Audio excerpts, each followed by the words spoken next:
and this is Drexel Defense. Drexel Defense is a COVID-19 contact tracing application. Contact tracing is key in preventing further spread of COVID-19. Drexel Defense is targeted towards all Drexel students, on-campus staff, and faculty. It's primarily designed as a mobile app, but is also accessible on the web. Key features of Drexel Defense include tracking location, time of entry, and time of exit, alerts that notify when potentially exposed to the virus status, vaccination status, and symptom tracker, and information on safe COVID-19 behavior. There's a user profile to view and delete data. Additionally, Drexel Defense follows Drexel University style guidelines. These are some implementation screenshots. Starting on the left, you have the home page, which prompts you to either log in or create an account. The create an account and login pages are shown. Once you're logged in, you'll be brought back to the home page, but this time the buttons will link you to tracking your status or tracking your location. On the top left hand, there's a button that opens up a menu with links to the home page, the information page, the location page, the status, and alerts, and profile pages. Additionally, you can also log out. The first page displayed is the information page. This provides information on Drexel's response to COVID-19 and opens a link in a new tab to Drexel's official COVID website. The second page displayed is tracking a location. This is a form that allows you to enter your location, your check-in time, your check-out time.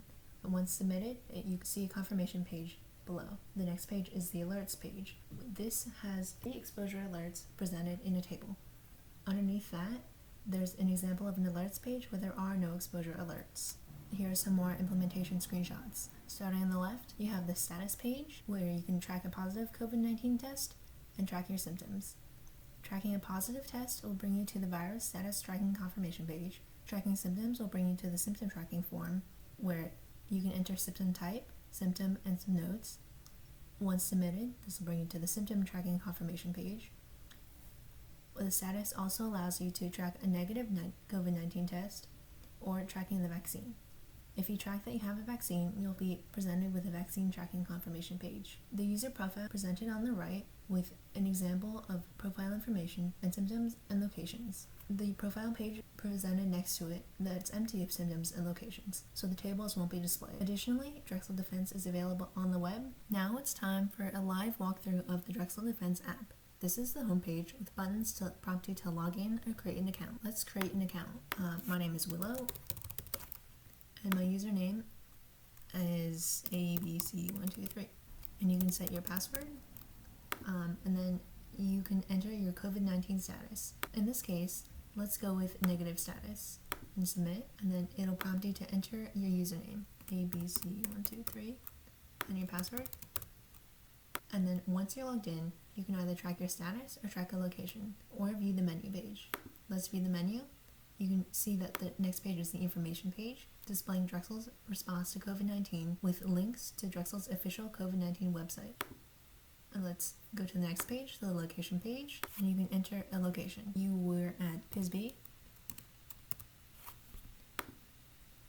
from 5 p.m. till 11:30. Alright, your location has been confirmed. Moving on to the status page, you can either track a positive or negative COVID-19 test, track the symptoms, or track if you've taken the vaccine. So let's say that you did test positive for COVID-19. Track your positive COVID-19 test. You have been confirmed. Let's track another status. This time we'll track symptoms. Let's say you have a fever and it was 99 degrees. If you have any notes, such as hot, this will take you to your symptom tracking confirmation page. Then you can track another status, or you can view your tracked statuses. Let's do that. This is the profile page. It shows your name, your username, your status, as well as your tracked symptoms and your tracked locations. These symptoms and locations can be deleted. Let's delete this symptom. Because you're marked as positive for COVID-19, all of your previous locations will be shown in the alerts table. Once populated, this alerts table will have a badge indicator to show that there are alerts. In this case, you have 2 when we went to Pisby and to the main building. Let's say that you tracked negative for COVID-19. It will confirm your status, and you can see that your status has been changed once you go to the profile, as you're now negative for COVID-19. Additionally, all of your alerts will be removed because you are no longer positive. Let's say you were vaccinated for COVID-19. Then you reach the vaccine tracking confirmation page, and you can track another status. Finally, let's log out If you open the app and you aren't logged in, you'll only be able to access the information page or the alerts page. In this case, there are no exposures to alert you about. Other pages, such as entering a location, will prompt you to log in or create an account. And this concludes the presentation.